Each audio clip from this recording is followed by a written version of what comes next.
¿Quién sabe qué son las neuronas? Las neuronas son lo que nosotros tenemos en nuestro cerebro, que es lo que permite recopilar todo ese aprendizaje. Para colocarlo en palabras más simples, las neuronas son como microchips que nosotros tenemos en nuestro cerebro. El microchip de una compu. Tú desarmas una computadora de estas y le encuentras puros microchips. No puros, no tendrá más de 10, 15 microchips. En nuestro cerebro tenemos más de 86.000 millones de neuronas. 86.000 millones. Y uno dice, ¿y esto para qué me sirve? Pesa 3 libras. ¿Por qué es importante conocer el peso del cerebro?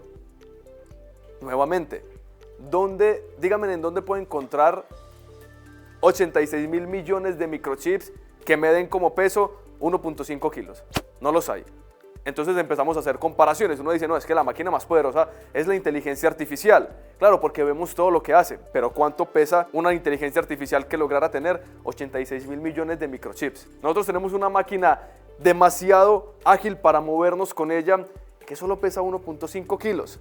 Ahora bien, la energía que consume. Comparado con la energía que consume la inteligencia artificial, nosotros consumimos en nuestro cerebro 20 vatios al día. Un foco pequeño de 20 vatios. Eso es lo que consume en energía. ¿Cuánta energía? ¿Ustedes saben cuánta energía consume una máquina como una inteligencia artificial que esté conectada? Consume miles y miles y miles y miles de vatios al día. Ahora bien, así se ven las neuronas. Esto pasa en nuestro cerebro todos los días. Qué maravilloso nuestro cerebro desde adentro. Esto está pasando todos los días. Todo eso que vemos aquí son neuronas, sinapsis que están pasando dentro de nuestro cerebro, conexiones entre neuronas que se están compartiendo información una a la otra. Cuando se genera esto que estamos viendo aquí, se genera algo que se llama una sinapsis. Ahí se está empezando a dar una sinapsis, que es cuando se une una neurona con la otra y se empiezan a compartir información. Ahora bien, esto viene bien interesante y es, si consume tan poca energía, si pesa tan poco, pero es lo más importante que tenemos en nuestro cuerpo, ¿qué alimentos deberíamos de darle? Que por ahí deberíamos empezar. Primero, nuestro cerebro es 75% agua. Si es 75% agua, ¿qué deberíamos de hacer? Darle mucha agua. Si un carro anda con gasolina, ¿qué le echamos al carro? Gasolina. Yo al día me tomo 2, 3 tarros de agua y los tengo ahí. Deberíamos tomar entre 1.5 a 2 litros de agua al día, como mínimo. Si tomáramos más, mucho mejor. Uno muchas veces se pregunta, ¿por qué me siento como un poco más agotado? No consumí agua, falta de mucha agua. Uno dice, ¿por qué estoy más cansado? ¿Por qué me duele la cabeza? ¿Por qué no me fluye el pensamiento que tengo? Y gran parte de eso es porque no le damos agua a nuestro cerebro, no le está dando combustible a la máquina que está pensando todo el día. ¿Cómo esperamos que pueda arrancar? Segundo, evitar las grasas saturadas. ¿Cuáles son las grasas saturadas? Mantequilla, queso, principalmente todo lo que son lácteos. ¿Por qué evitar las grasas saturadas? Porque eso lo que hace en el cerebro es empezar a crear como una masita. Entonces empieza como a recubrirlo de una masa que verdaderamente no le da nada. Hay que darle grasa al cerebro porque también en gran parte es grasa. El cerebro necesita grasita para funcionar. ¿Pero qué tipo de grasa necesita? Aguacate, coco es muy bueno, almendras igual. Entonces hay que darle grasita al cerebro, pero grasa buena, porque también hay un problema, no como grasa. Eso también es un error, porque el cerebro necesita grasita. Los frutos secos y las semillas. Entonces ahí vienen, por ejemplo, las almendras, los frutos rojos. ¿Qué pasa con los frutos rojos? Es algo que se llama la fisetina y flavonoide. ¿Qué son la fisetina y el flavonoide? Lo que termina haciendo es aumentando nuestra memoria a largo plazo. Es lo que nutre a nuestro cerebro. Entonces, por ejemplo, lo que son los frutos rojos, entonces ahí no cerezas. ¿Por qué no cerezas? Porque sí le damos un alimento bueno al cerebro, pero terminamos afectando más la digestión, porque la cereza trae una cubierta muy gruesa. Uno se come una cereza y se demora meses en el estómago poder digerirla, porque la capita de la cereza es muy gruesa. Entonces, por ejemplo, arándanos sí son muy buenos, por ahí va por esa línea, fresa también. Datos curiosos como el cerebro, el dulce no da energía. Uno dice, bueno, me voy a comer un dulcecito porque aquí estoy motivado. La energía que dan es una energía que, si me vuelvo un poco grotesco, le puedo llamar como, es una energía que es como un pajazo mental, si soy un poco grosero, porque tú te comes un chocolate y sí, el cerebro se activó, pero 5 minutos después, otra vez uno está bajito. Entonces es una energía como que le damos un tipo de engaño al cerebro, lo estamos verdaderamente engañando más que dándole grasita. Entonces no, el dulce no da energía. No, va a comer un chocolatico, esto, muy instantánea, no la mantiene en el largo plazo. Si tenemos 86.000 millones de neuronas, ¿cuántas conexiones podríamos generar? Porque son 86.000 millones de neuronas, que todas ellas podrían generar conexiones entre ellas mismas. Podemos hacer más de 1 cuatrillón de conexiones en nuestro cerebro. Uno dice, oye, ¿qué hago yo con 1 cuatrillón de conexiones en mi cerebro? Verdaderamente no hay una máquina hoy en día que pudiera hacer la cantidad de conexiones, ojo, gastando la cantidad de energía que gasta el cerebro en las mismas condiciones. Yo en ocasiones termino pensando, que sí pudiéramos ser inteligencia artificial biológica. Es que es una máquina maravillosa en algo muy pequeño, que funciona a la perfección.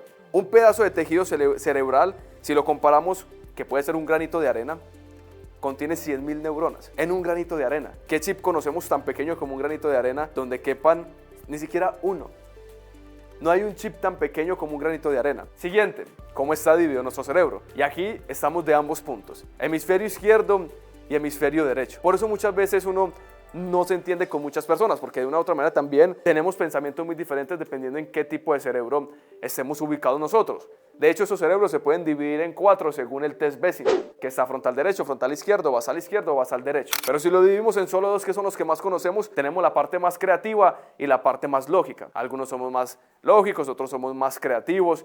Pero si hablamos del hemisferio izquierdo, estamos hablando de la parte más verbal, analítica. Entonces, no, los seres humanos siempre estamos divididos. Hay mujeres de hemisferio izquierdo, hay mujeres de hemisferio derecho. Como hay, por ejemplo, si lo dividimos en 4, hay mujeres en el basal izquierdo, hay hombres en el basal izquierdo, y al igual en el basal derecho y en el basal derecho, en el frontal derecho.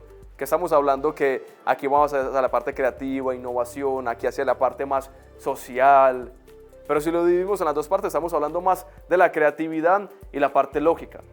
No significa que porque seamos buenos en alguno de estos hemisferios, significa que esa es nuestra predominancia, que es importante también saberlo. Pero el cerebro verdaderamente se extiende mucho más, y esto nadie nos lo enseña. Hemos visto, por ejemplo, el hemisferio izquierdo, el hemisferio derecho, creatividad, analítica, pero el cerebro, resulta que una mente bien interesante que es Paul MacLean, creó algo que se llaman el triuno del cerebro, y resulta que lo dividió en 3. Dice, oigan, es que esperen, el cerebro se divide en 3 partes: cerebro reptil, cerebro límbico y cerebro neocortés. Ahí es donde se divide el cerebro. Y si hablamos del cerebro reptil, ¿cuál es el cerebro reptil?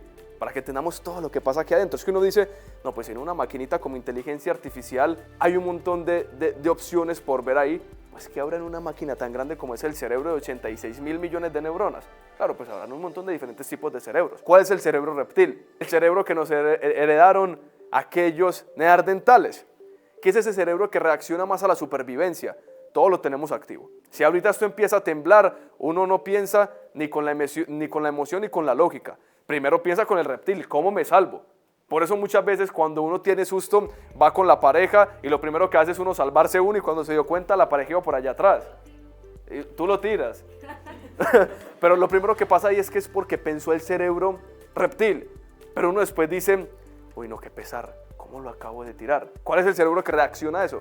El cerebro límbico, que es el cerebro de las emociones. Y uno dice, no, qué pesar, y me siento mal, empieza a sentir, que es el de las emociones. No, entonces uno empieza a reflexionar y pasa al cerebro neocortes. Y uno dice, no, venga, sentémonos a hablar. Mi amor, eso no lo vuelvo a hacer, mira, tú para mí eres muy importante, claro que eso no va a volver a pasar. Lo que pasa en los 3 tipos de cerebros. Y si ponemos más escenarios, también pasa lo mismo. Supongamos que yo traigo un ramo de rosas y se lo doy a Alexita.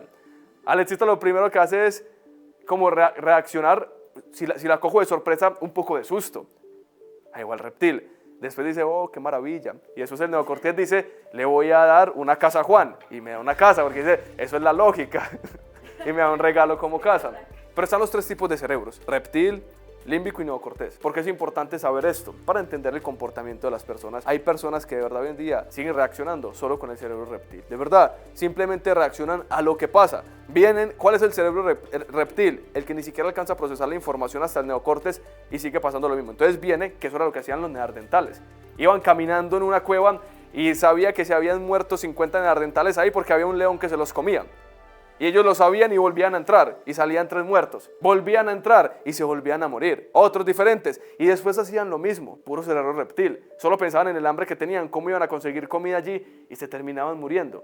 Hay personas que todavía reaccionan full con reptil. No aprenden de lo que ha pasado. O hay unos que, por ejemplo, son muy emocionales. Es full a la emoción. Solo reacciona a lo que pasa emocionalmente. O hay otros que son, por ejemplo, muy analíticos. Que todo se basa en lo analítico. Todos nos ubicamos en diferentes partes. Hay algunos que han desarrollado los 3 tipos de cerebro. Qué chévere uno poder ver eso en nuestros clientes. De verdad, hay tipos de productos o servicios que el cerebro que reacciona es uno en específico.